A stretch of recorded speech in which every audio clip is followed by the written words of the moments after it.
Welcome back, ladies and gentlemen, to Triple Threat Wrestling. I am with the boys MVP in Wrestling Brotha, and it's time for a new podcast episode. I thought it'd be good to have a conversation. So, if you're listening to this right now, you're watching it, however you want to do it, Spotify, YouTube, all that good stuff.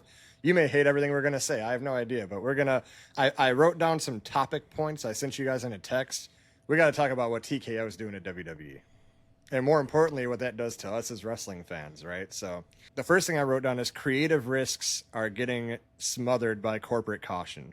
So like the creative freedom, like forget about it. I mean, when Vince was running things, we would complain about the booking all the time, but at least WWE still felt like WWE. Now with TKO looking over everything, there's this layer of corporate polish on top of the product. It leaves a bad taste in my mouth. Segments feel overproduced. Storylines are written to be brand friendly, like Slim Jim tables and prime ladders and all this stupid shit, right? And instead of actually being compelling, and it looks like they go for the safe bet, right? It's always the safe bet. Like it's the same people we see all over the place around each other. Seth Rollins and Jey Uso and CM Punk and all these like LA Knight. They've been like this circle of people, and they just constantly rotate matches, and we don't try anything fresh. Before I go into more notes, what do you guys think? I don't want to just talk a lot. I mean, yeah, anytime you have the corporate monster that's that's driving the machine, it's all about the money and whoever sells Mhm. the merch. We know Jey Uso's selling merch. We know Seth Rollins is a safe bet. We know, even as controversial as bringing Brock Lesnar back can be from a moral standpoint, um, we know he draws. And they know that people want to see. Even with the controversy behind him, it's still going to sell. Even the controversy alone can possibly sell. So of course you put him opposite of John Cena. Like, come on, that's a safe bet, right? Mhm. But I think the disservice is to everything that they've done from like a farming system perspective, right? Like you've got LFG, you got NXT, but are we really taking a chance on a lot of those people? And it can be argued. I think they did a good job with uh, bringing Julia and Stephanie Vaquer and Roxanne Perez to the main roster. But what what prospect have we seen from the men in the past 3 years or so that has really, come through a farming system like that and really flourished? You had Carmelo Hayes drafted number one to SmackDown, and Mhm. what has he done? We finally got a Mellow sighting last night with Miz, but I think it's burying him even being with the Miz because they just do that stupid shit every Mhm. week. Uh, I'm off him and all that. Like it to me, it waters down his character. So like, there's so much talent now that can be pushed, and there can be quality things being done with the product and creative directions that can go different ways. Like you brought our truth back for what? Yeah. Like he hasn't done shit since cutting his hair. And it's to your point that they're afraid they got to play the safe bet. Like if we go all in on Ron Killings, what if people don't want to watch that shit? Or what if what if they do? Right. What do you got, Well, MVP? I want to piggyback on the farm system stuff. It just seems like nowadays with their relationship with TNA, all the focus on their farm system has been just collaborating with them. Maybe I don't know. Do they have plans on maybe purchasing a TNA later down the road, or Hmm. because if that isn't the case, I don't know. As a developmental system, what they're actually doing with NXT, like Trick Williams, he should be on his way up now. Yeah. Hmm. He's still fucking around with TNA. He's the TNA champion. Yeah. what what's the point in that? With the exception of like Julia and Stephanie Vaquer, nothing has really gone on with the farm system. So yeah, TKO is just going with their heavy hitters and just like you said, rotating them. Yeah, no creative risks at all. At the same time, if they gave too much creative liberties, we could be seeing a corporately ran AEW. Yeah. Yeah. Yeah, that's the thing. Is like you got to think about their safe bets. Like, why did Stephanie Vacquier get called up? We know she's talented. She's one of the best in the ring right now. But it's her little moves that she does that they think appeal to the guys, and that's why we got to bring her up. And I'm not discrediting her and saying it's not because of her talent. She's definitely talented, but there's other things with her that come with a package that is a safe bet for them. They know mostly guys watch wrestling, right? So, well, they're going to like to see that, right? So let's bring her up. But other than that, like the shock debuts or insane like endings to shows, we don't see that much anymore. Like, I mean, we did see like Seth Rollins, right? But you know, the magic is kind of gone because people kind of predicted it, and it just kind of had the writing on the wall that I was kind of going to be a work. But it's just every move has to be a safe enough bet for the shareholders and the advertisers and the TV partners, and if there's even a chance of like short-term backlash, it gets dropped. And if you're not a guaranteed money maker, they don't focus on you. And I'm looking at you, Karrion Kross, because they don't focus on you because you're not that guaranteed lock, right? So, but he is. Oh yeah, every friggin' crowd is just begging them to do something with him. Yeah. Yep. Like, and him and Scarlett is a package. The freaking money there. When you talk about creative risk, think about SummerSlam and both nights, right? So to your point, Travis, like you were texting me like Seth is coming out right now. Like, come on, like we knew it. What about had you flip the endings of both nights to where instead of the cash in happening on the first night with Gunther, have the Brock Lesnar spot. Brock Lesnar comes in and attacks CM Punk.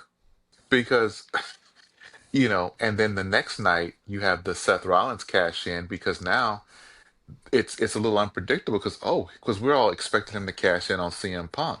No, he cashes in on John Cena or he cashes in on Cody Rhodes or whatever. That's how you add that shock factor and do something out of left field and still do both business on both things. I mean, just because Brock Lesnar comes in F5's Gunther and CM Punk doesn't mean he can't face John Cena somewhere down the line at Survivor Series or whatever, right? yeah. But you leave some oh shit moments like they really swerved us tonight. Yep. Yeah, and as a matter of fact, I mean, Seth and CM Punk have done what they can do for now. I mean, I get They've had too many freaking matches already. So the story is what? CM Punk gets redemption at Mania maybe and gets his title back. We should separate them for a while. Yep. So having Seth cash in on Cena and go to SmackDown would have made way more sense. Now, fresh matches. Seth Rollins versus, Cody Rhodes or Drew McIntyre or fresh matches. But no, we're going to get Seth Rollins versus Jey Uso and Sami Zayn and LA Knight we saw on Monday and CM Punk. And it's like the same recycled all the way to War Games. It's going to be the Vision versus whoever CM Punk's team is in War Games. I can already tell you, And then I was even thinking like, for that happening, it can be like Brock was Seth's plan B to keep the title off of Punk. But I really want the real world title. I want the universal title. And it writes a natural story because of Paul Heyman's history with Brock Lesnar. He called in a favor. Like, you could make it make sense very easily and give us a shock factor. But instead, they think that doesn't make sense. But John Cena just randomly, I hate you guys, but you know what? I like you guys. I'm sorry about that. Yep. Big event syndrome is killing the weekly TV. TKO looks at WWE like it's UFC. Like you got the big tent pole matches and everything else is just kind of there to hype them up. And the problem is WWE is not UFC. It's not that. It's not this. All the big shit happens at PLEs. we watch every week. You're about to put, the PLEs on ESPN streaming, which is more money. But I also got to pay for Netflix for Raw. Why am I going to pay for Netflix if you're not going to show me anything on Raw? If I'm not going to see anything productive, then why? I'll just wait for the PLE. And SmackDown is the same thing. You got to have cable, right? You got to pay. I don't know how much your cable is. Mine is in Chicago is like damn near $300. So that's why I got rid of mine. Yeah. So if I'm only paying for that as a wrestling fan, because I don't really watch anything else, I work and all that, I'm not paying that to watch a boring ass SmackDown, right? But now you watch Raw and SmackDown, and half the time it feels like a 3-hour commercial break for the next PLE. Like storylines crawl for weeks, then all the big stuff happens in one night. And I mean, sure, the PLEs look amazing, but as fans, it feels like nothing matters until those shows. So I should just skip the programming then. Right. Mm-hmm. So what do you guys think? Is that accurate? Like, is the weekly TV like filler kind of killing it? Well, it has to when you have these months where you have back to back to back to back PLEs or special events. There was a time where it was like Backlash, and then you've got Saturday night's main event, then you got Night of Champions, then you got Evolution, then you got another Saturday night's main event. It's and they're already trying to plan for Clash in Paris with the Stephanie Vaquer qualifying for that, and we haven't even got past SummerSlam. So it leaves them in there's nowhere else to go but to just have kind of crappy shows that are felt rushed because oh crap, we've got to book this, and oh crap, we've got to book that. So it is just filler. And I remember kind of back in the WWE Network days, there was a hard brand split at one time where you had SmackDown and then you had Raw, and they were completely separate brands. You had a PLE every couple of weeks, but it felt fresh because there was 4 weeks on the SmackDown side to build it up, and there was 4 weeks out on the Raw side to build it up. So it felt different. But when you pretty much have no brand split, and to y'all's point, you're just bringing in the same people. It's gonna be Cena versus somebody. It's gonna be Jacob Fatu and Solo Sikoa again. It's gonna be LA Knight versus Seth Rollins. You have those same people in those same matches, and you throw a couple women's matches out there. Who's Rhea gonna be in the ring with? That's what you're working with. So you have all this programming to push the same 11 people. Yeah. You got anything on that, Matt? It goes back to what Attitude Era, or maybe slightly after it, like into the Ruthless Aggression Era, where they didn't have PLEs or pay-per-views every month. Yeah. So it made the weekly television mean more. Or when they did have, the hard brand splits, especially in the Ruthless Aggression Era, they would have like a month. The first month was like SmackDown exclusive Backlash, and then the next month Raw exclusive New Year's Revolution, and they would have that month buffer in between for the opposite brand. So television did mean more. I mean. Yep. If you're going the route of a monthly PLE, I think that's the way to go in order to make your weekly television mean more. Yeah.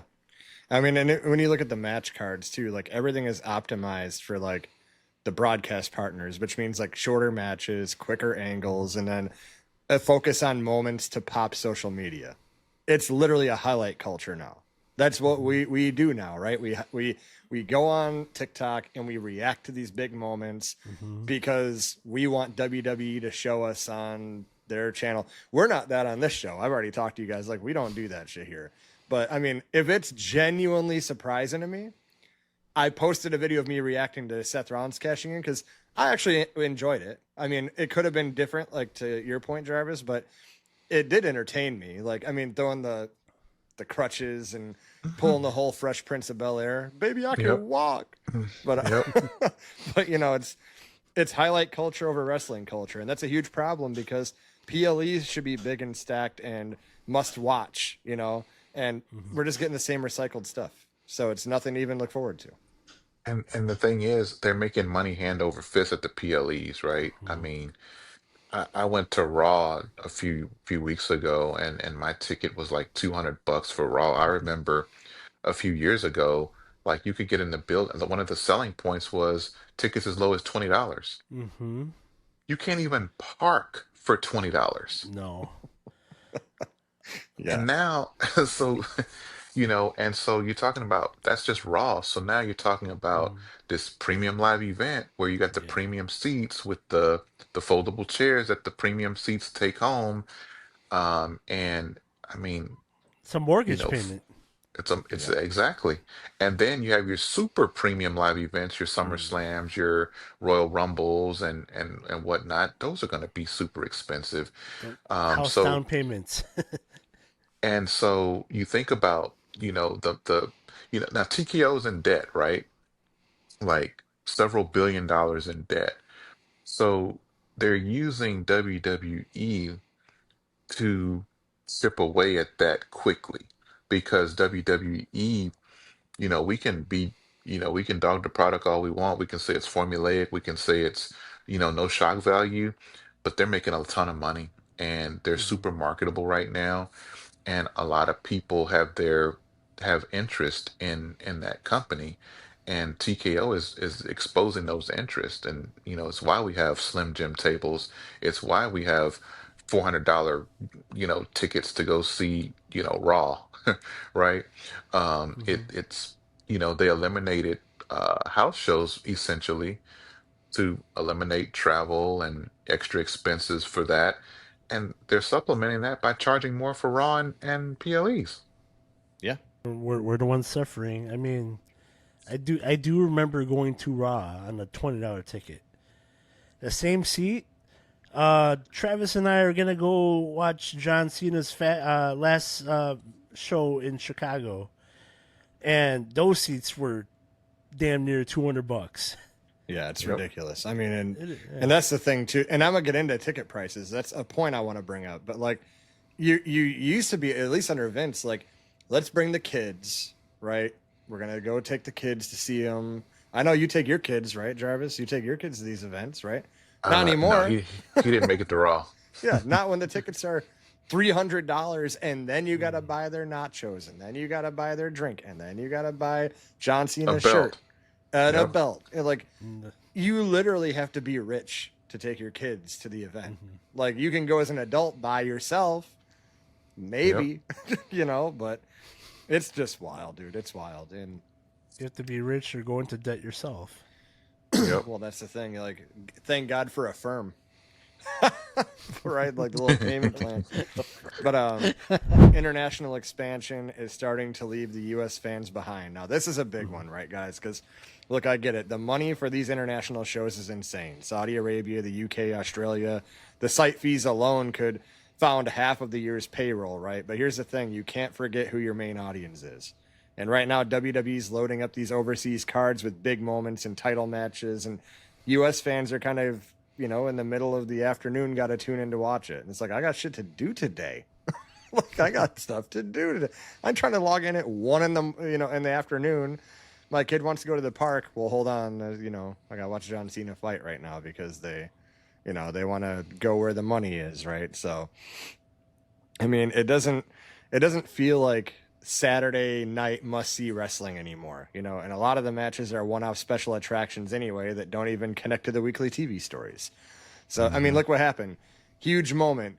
The social media is going to pop. Brock Lesnar's back, right? But now we have Cena versus Logan Paul. Right. So it's like, you just want to do that, and they do that more at the international shows, right? So, I mean, I think it all started with Saudi Arabia. They strike this deal, and the Saudis pay them hand over fist, and Mhm. they buy the show. They want whatever they want, and that's what they're gonna get.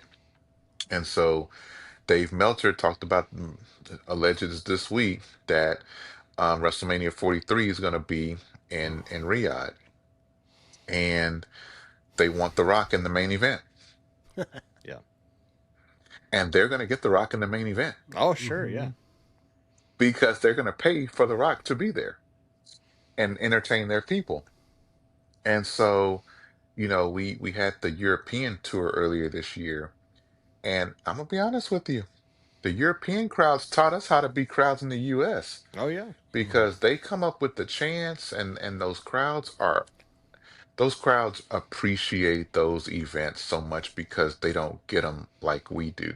Mm-mm. It may not feel like, Chicago or Houston gets WWE all the time, but they're in our cities twice a year, or at least every 10 months, right? And the European crowds don't get that. And so they go over there, and it looks great on TV because the crowd's going crazy and they're chanting Roman Reigns' name. They're teaching us how to cheer for Roman Reigns, and they're teaching us, all the different chants and whatnot. And they're paying good money for those shows because they don't get it all the time, and they got money, right? Um, so it's going to continue to be that way. And I can tell you right now, TKO doesn't give a shit about our schedule. So No. if they're going to be in Saudi Arabia and you have to watch this shit at noon, you got to watch this shit at noon, and you watch the replay and get the spoilers online during the day while you're at work. It just is what it is. They're not going to turn down those checks. And so as long as those checks are coming in, and it's chipping away at that debt that cheap TKO has. And again, UFC's a money machine, but not at the same level that WWE is. My son is 4 years old. He likes John Cena and Jey Uso and everybody. And then here we're 40-year-old men, I'm assuming somewhere Yeah. in that range. And we're watching the product, and you got 60-year-old men that watched it when Billy Graham and all of them. Like, do you have life the fan the age range that this product captures is just more lucrative than UFC. And so they're exposing that, and they're using it for every dime they can get. Yeah. And I don't blame them. I mean, it's why you purchased it. It's why you purchased the asset. Yeah. I mean, international growth is smart. I get it. Business wise, I understand. I know you got to make money. I know you're in debt, but you can't alienate the people that have been here for decades watching and supporting WWE, because when you start focusing on where the money is, people like us might start tuning out. And we might say, you know what? What's in it for me? I don't get to go see. And if I do get to go see him, I got to pay $1,000. So Hmm. what's the point? And then especially when you add on the filler TV, right? So I get it's got to make money. I understand international growth is awesome. Like you said, the crowds have been amazing over there, but we're just focusing on that. And it's like, well, that's where the money is. Fuck everyone else. We're not going to why would we go to America? They don't even want to pay for our ticket. Well, it's because it's $2,000. You notice how my Hmm. amount keeps going up, you know? But, Like, yeah.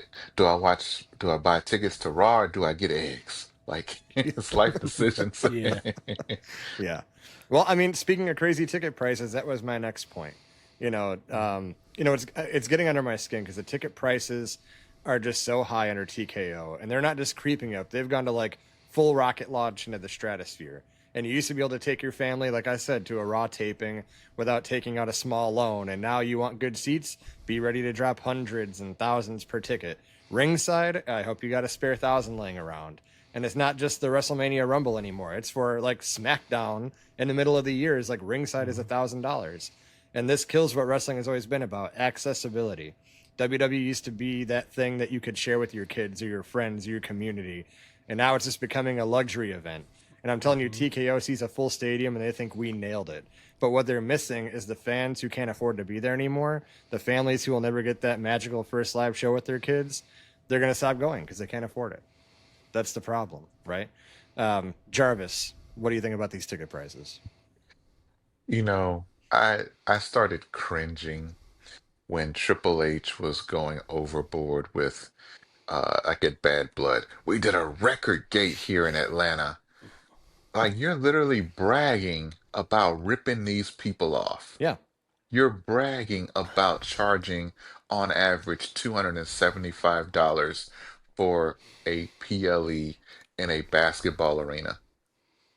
yeah, It's cringe. It's so cringe.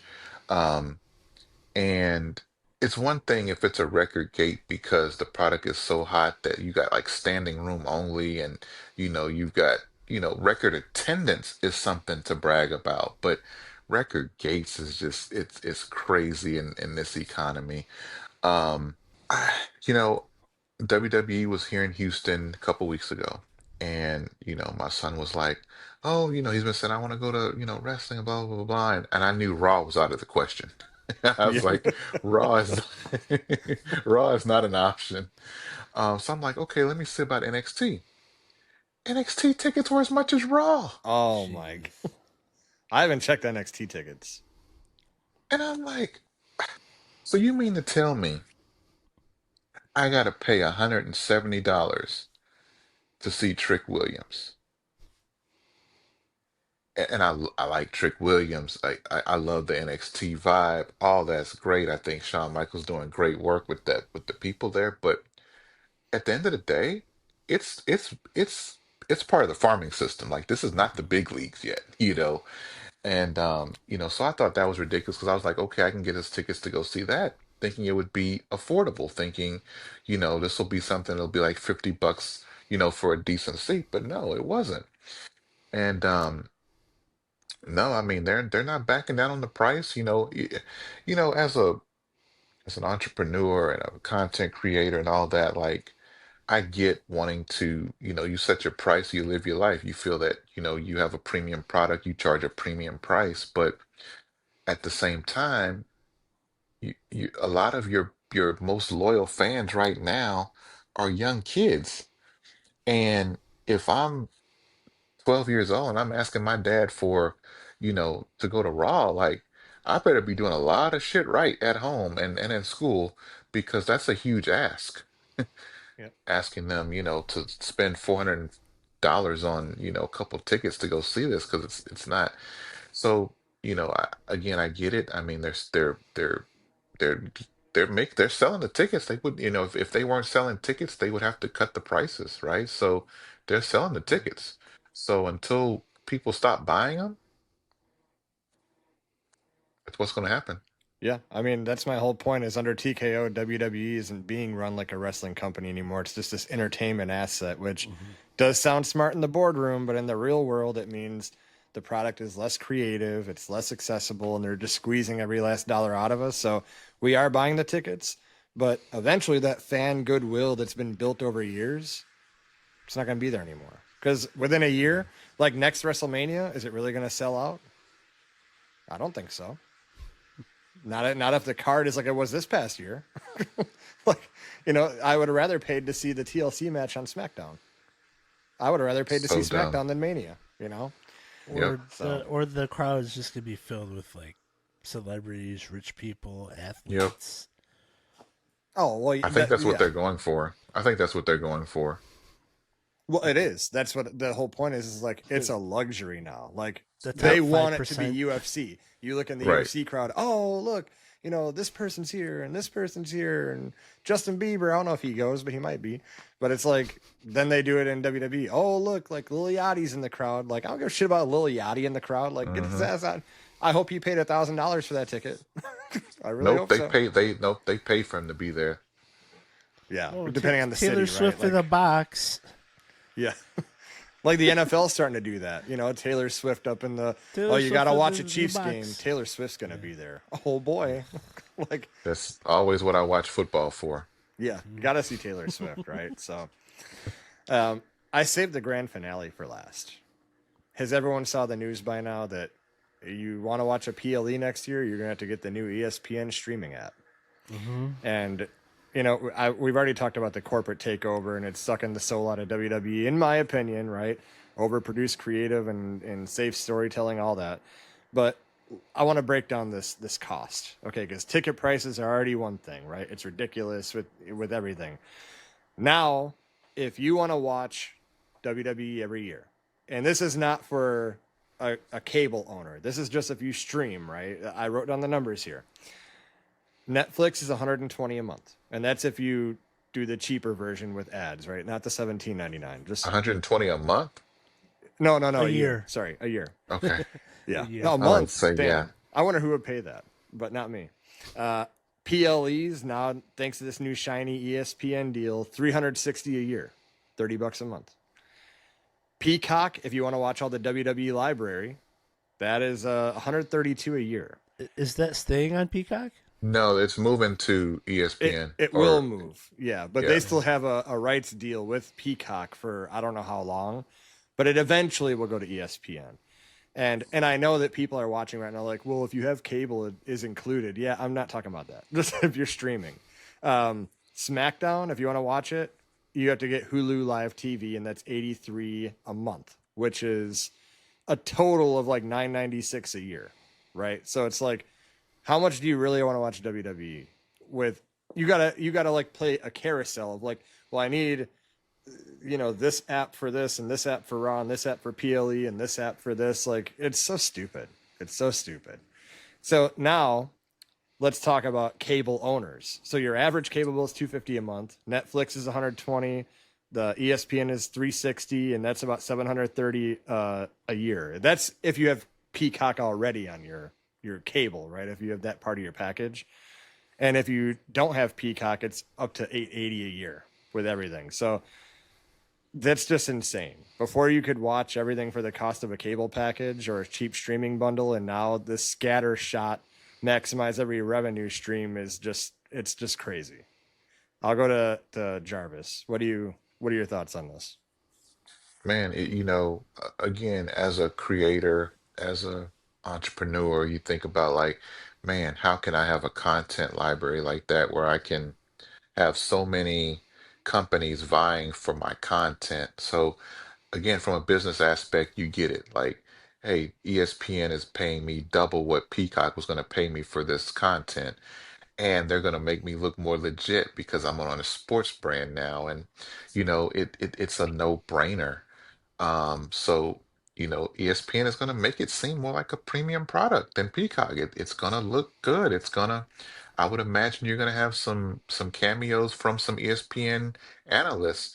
I hope they don't do color commentary or join Pat McAfee and Michael Cole, but I would imagine at WrestleMania you're going to have Stephen A. Smith or Yeah. somebody, there, right? So it's gonna help legitimize the sport and make it have that luxury feel.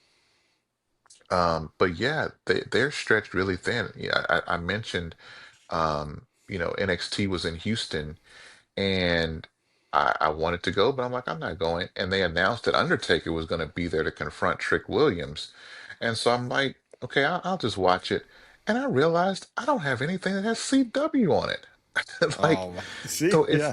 it's hard to keep up because it's spread. You got USA for this, and you got Netflix for this, and you got Peacock for that, and then you got uh CW for NXT, and then LFG is on Tubi, and like it's just you literally need to write down where all this shit comes on, Yeah. right? Or you can get a VPN and everything's on Netflix. Now, I would give the people a suggestion on what I do to do that, but none of those VPNs are sponsoring us, so we you got to do your research and figure Nord, out come on, which. Nord. Come on, Nord.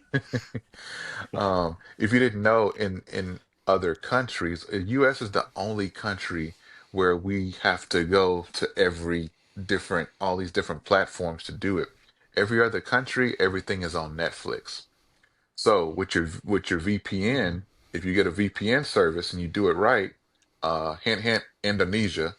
Indonesia is like your money country. Yeah. You do Indonesia, and you got NXT that's on CW is there. Your PLEs is there. SmackDown is there. Raw is there. And if you watching Raw or SmackDown, you don't get commercials like you do here. So you're watching Raw during the commercial segments, you're watching the in-ring action that's going on while they've got it blacked out, or you're watching the entrances that they've got on commercial, or you'll have these special vignettes. Sometimes they'll have these special segments where New Day will come out, or um the what's the Alpha Academy? Not the Alpha Academy, the one that American Made. yeah, American Made will come out and they'll get some heat or whatever. So it makes it flow a little smoother because I'm sorry, sometimes commercials kind of kill your momentum. It's like the general can save you money and all that, and then you're just like, get back to my show, man. Yeah. Um, so that's the other alternative, but I could also see that information becoming very uh to TKO and TKO finding a way to circumvent that so they don't miss no money because I'm sure the reason ESPN made that deal is because they're expecting most of those subscribers from Peacock to leave Peacock and convert to ESPN people. So there's going to be pressure on them to deliver, but if everybody's going the VPN route, something's going to happen. It's gonna spell disaster for WWE. That's what I'm saying. And within a couple of years, I mean, and just look at America as a whole. Like groceries are expensive. Like I have to run my household with barely any money, and now I gotta affirm my tickets to or afterpay. I mean, it's just crazy. It's just crazy. I mean, I can't grasp like how much I would pay. I would go the VPN route, and I think that a lot of people would. Yeah. You're the streaming guy, MVP. What do you think of this? I mean, me personally, it won't affect me because I Because have all this stuff. I mean, the new ESPN. I did say I got rid of my Xfinity. I did. I did get onto somebody's YouTube TV, okay, and I'm just paying him chump change every month, but it's a lot less than the 200 I'd be paying for Xfinity. I got the ESPN covered, hopefully. The Netflix, I think we have some kind of like bundle deal that we have on. So, I mean, all right, I get it. For someone like me who's got all the bases covered, it won't affect me. But those numbers that you spit out, it's pretty astounding yeah, and pretty ridiculous. And we all know it's about the money, this new TKO regime, but you're gonna bankrupt like most of your audience just so they can see your product. which is Hey, filler. better us than them to them. Yeah, Um, it was simpler times, man. For 9.99, we used to get all the everything. WWE Mm-hmm. content, man. Yeah, it was such simpler times. I Yeah. get it, that's not lucrative. I know that the product was not at its highest point during the WWE network time. But man, it was simpler times. But man, we could go back to I would pay $30 a month for that. Yeah, Just go Yeah. just WWE network. Hey, you got Mm-hmm. all our PLEs. You go there for Raw, you go there for SmackDown, you go there for NXT. And Mm-hmm. that's 35 dollars a month. Fine, I can do that because there was a time where I remember being in my first apartment. My cable bill was like 220 a month because I bought every PLE yeah, or pay-per-view. Mm-hmm. yeah. So Um, Final question, and I'll go to Jarvis first. Do you think that if enough people complained and we actually rose a fuss, do you think TKO would change and like start being more accessible and start being lenient on the prices? Because I feel like if they would lower the prices a little bit, more people will come. So take that sacrifice on the prices of the tickets and all that and the streaming, and more people will buy. You might actually make more money. no, the only way they'll listen is when the money is drying up. When they see that when they're not doing record gates anymore. In fact, they're doing record gates in the other direction. Kind of like the Evolution gate. I think only 8,000 people were there. But that wasn't because of what it was. That was just because Beyonce was in town. Saturday night's main event was in town the night before. It was just freaking wrestling overload. Everybody was over wrestling. I think you had All In that weekend. Everybody was just like, you know what? Fuck wrestling. Yeah. Like, you can't have my whole life wrestling. I think that's, you got to hit them where it counts. So, complaining about it ain't going to do anything, because they're going to be like that. That's the thing about wrestling fans. We'll complain about it and watch it. Yeah. Mm-hmm. Well, we have to. We are, prestigious breakdown analysts, so we're gonna watch it. But I'll compare it to when Roman Reigns won the Rumble in 2015, and Yeah. then everyone's like, "Oh, we're gonna cancel WWE Network." Nobody canceled WWE Network. yeah, And those are the same people that were mad that Batista won over Roman Reigns just a year before that. Yeah. Yep. yeah, it's very much like I want it when I want it. I don't want it when you want Hmm. to shove it down my throat, right? That's Right. the problem. And that was the problem then. Now the problem is this is what people do. And again, you won't find that on this channel, but people do this. Oh, look, CM Punk has won the title. Oh, Seth Rollins. Oh, you get. That's all they do. And then they just hope to go on WWE TV and get featured for a 30-second thing. We break it down the real way here. We don't give a shit. And the whole like branding and Slim Jim here and that, you will never see us brand here. But make sure you check out our affiliate link down in the description box below, because we are affiliated with Fanatics and NFL Shop and NBA Shop and all that good stuff. So I am going to plug that. But any other final thoughts, guys? No, I just, we see flashes of greatness in the product here and there, and then no follow up. That's Yeah. been my common theme, just no follow up. And I think it's predicated on the fact that it's all about the money. So it's the shock factor with, a premium live event with Brock Lesnar. That's what you paid for. Those people that paid $800 to go to SummerSlam, you got Brock Lesnar for your $800, right? Um, and you feel like you got something. So you're in the crowd. You should like, hey, I paid $800 to come to SummerSlam. I'm gonna scream when Brock Lesnar comes out. Yeah. you know.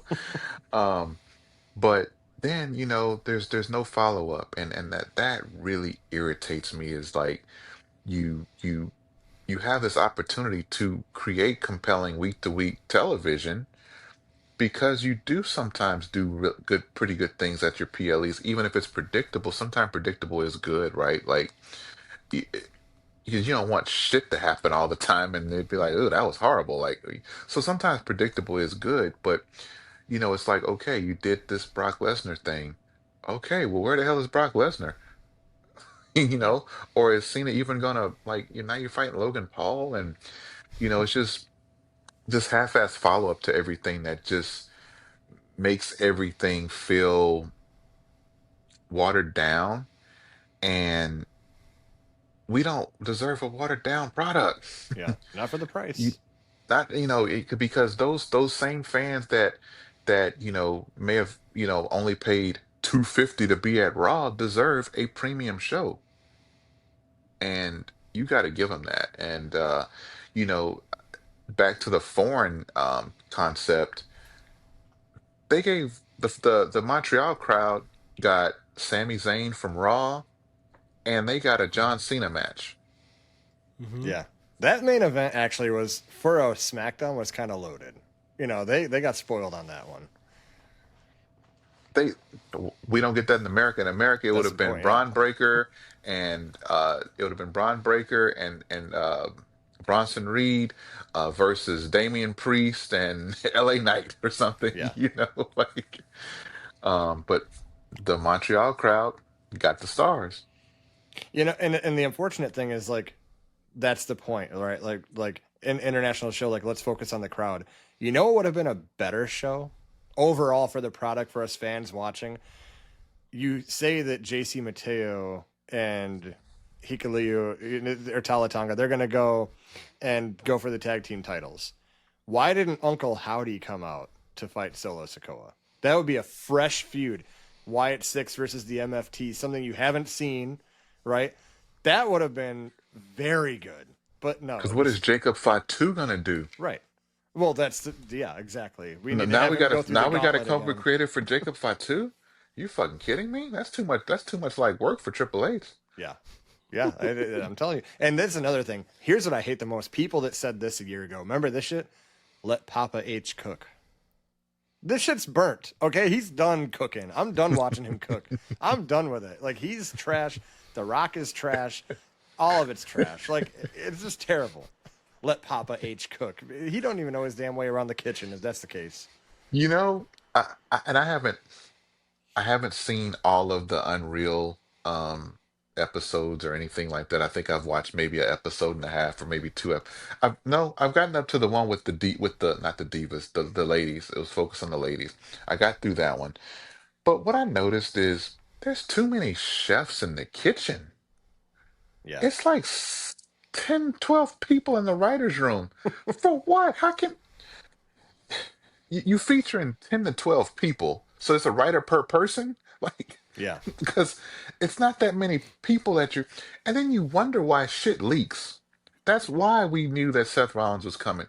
Too many people are in that room, and not, that's why decisions can't be made.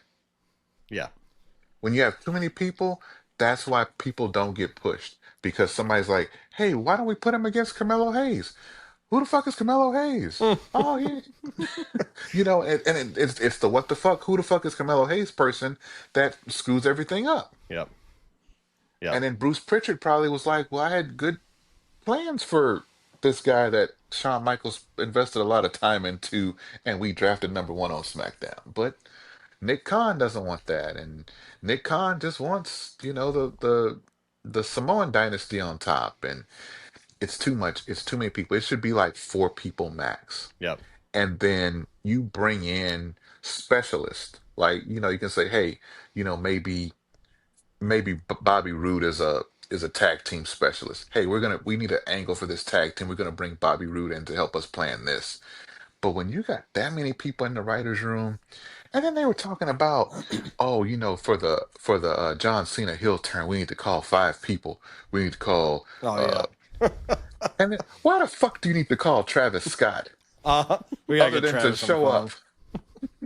We gotta get Travis on the phone. So Yeah. anyway, Yeah, I that's got my a. final thought. All right. I do have a final thought question for you so you don't piggyback off everything he just said.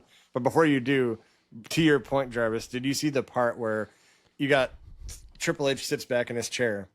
All right, Mania. I think Punk going over is the way we need to do it. And they're like, well, actually, this is a really good idea that, Rollins should go over. Maybe Paul Heyman screws him and goes, I don't see it. I think that Paul Heyman screws Punk.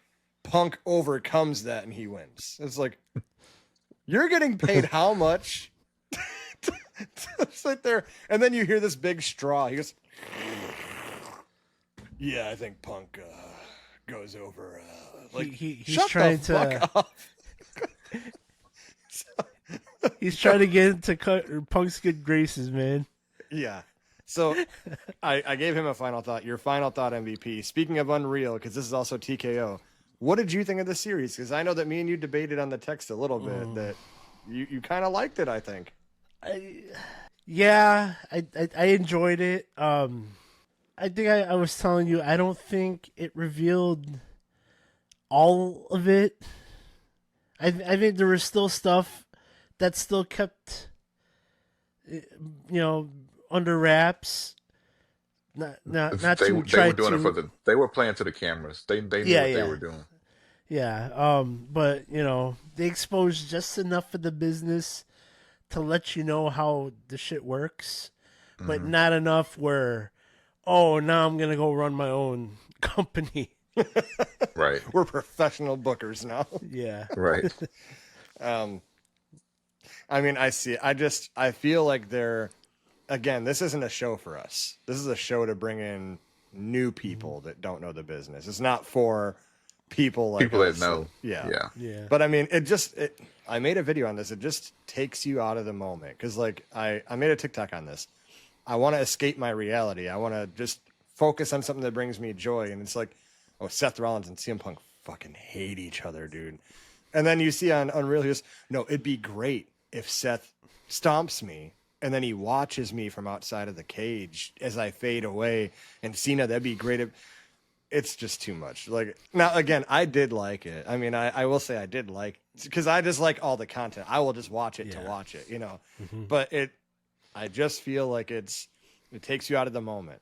you know, it's one of those things. Undertaker wouldn't stand for this shit. He would never let that shit happen, you know. But here we Bret are. Hart either.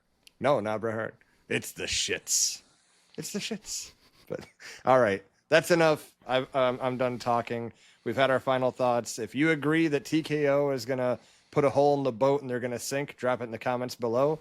And if you think that they're actually doing a great job, drop it in the comments below, and we'll feature those comments on a future episode. So make sure you check out our link tree with all our descriptions and affiliate links and all that, even though I just talked shit about branding. But other than that, we'll see you boys on the next one.